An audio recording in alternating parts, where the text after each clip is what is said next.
For Ramesh to please come forward.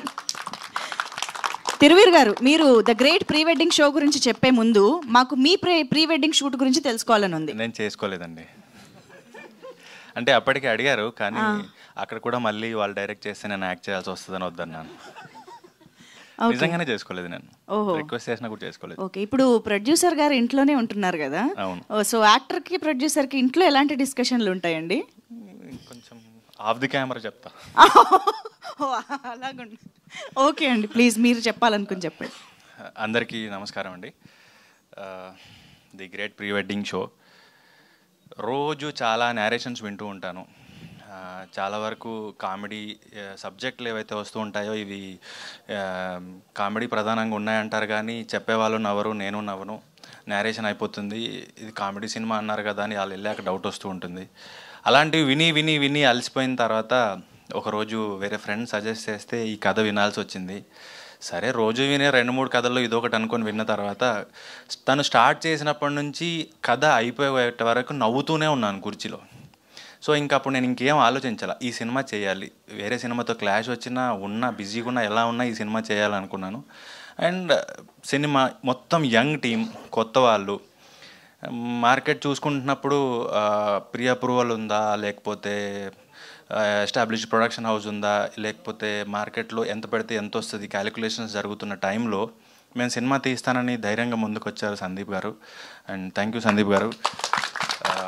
ఒక కొత్త producer, కొత్త డైరెక్టర్ని నమ్మి రిస్క్ చేసి ఒక ప్రాజెక్ట్ సెటప్ చేస్తున్నప్పుడు నా వంతుగా నేను ఏం చేయగలుగుతాను, ఒక మంచి కథని సపోర్ట్ చేయడానికి అనిపించినప్పుడు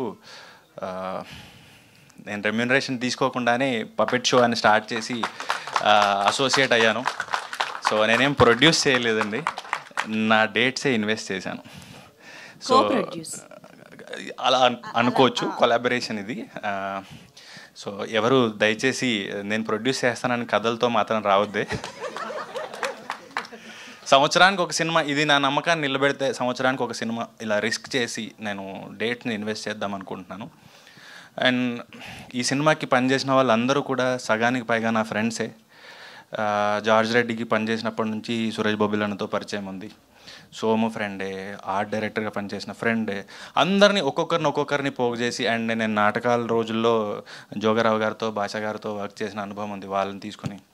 అండ్ సర్ప్రైజింగ్గా ఏంటంటే రోహన్ తను 3-4 ఏళ్ళు ఉన్నప్పుడు మేము ట్రైన్ చేసేవాళ్ళం drama జూనియర్స్లో.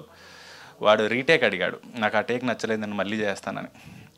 More than an actor నాకు గురువుగా చాలా సంతోషం వేసింది. ఏంటి వీడు రీటేక్ అడుగుతున్నాడా, ఇంత పెద్దోడు అయిపోయాడు, ఆడికి ఒక క్లారిటీ ఉందని. So Rohan, all the best. And ఈ సినిమా గురించి చెప్తే ఎప్పుడు కూడా మేము అరకు వెళ్ళాం, ఇందాక చెప్పినట్టు పిక్నిక్గా. నిజంగానే క్రేన్ వాళ్ళు, కెమెరా వాళ్ళు ఎప్పుడు వీలైతే వాళ్ళు సెపరేట్గా వంటలు చేసుకుని మేము ఈరోజు చేపలు వండుకున్నాం, ఈరోజు చికెన్ వండాం, మీకు ఏమైనా కావాలని అడిగేవాళ్ళు. అసలు షూటే, వంటలే. మళ్ళీ బ్రేక్ దొరికితే మేము వెళ్ళి చిలకడ దుంపలు కాల్చుకోవడం వల్ల సరదాగా టూర్కి వెళ్ళిపోయేవాళ్ళం. ఇది షూట్ కంటే నిజంగా ఇది పిక్నికే. సో ఈ చిన్న సినిమాని అందరూ సపోర్ట్ చేయగలిగితే, ఒక చిన్న పాయింట్ని తీసుకొని ఇంత మంచి సినిమాగా డెవలప్ చేయొచ్చు అని ప్రూవ్ చేశాడు రాహుల్. అండ్ ఇది హోల్ ఫ్యామిలీ కూర్చొని సరదాగా నవ్వుకునే సినిమా. కొందరు వ్యక్తుల్ని, ఒక ఊరిని మన కళ్ళ ముందు చూసినంత హాయిగా మీరు వాళ్ళని డైరెక్ట్గా చూసిన ఫీలింగ్ వస్తుంది, అంత న్యాచురల్గా తీశారు. సౌండ్ చాలా బాగా వచ్చింది, యాక్టర్స్ అందరూ చాలా బాగా చేశారు. అండ్ ఇంకా నెక్స్ట్ ప్రీ రిలీజ్ ఇంకా రకరకాల ఈవెంట్స్ ఉన్నాయి కాబట్టి అప్పుడు మాట్లాడుకుందాం. థ్యాంక్ యూ సో మచ్ ఇక్కడికి వచ్చినందుకు. అండ్ శేఖర్ గారు, మీ హెల్త్ బాగాలేకపోయినా మాకు సపోర్ట్ చేయడానికి వచ్చినందుకు thank you so much sir.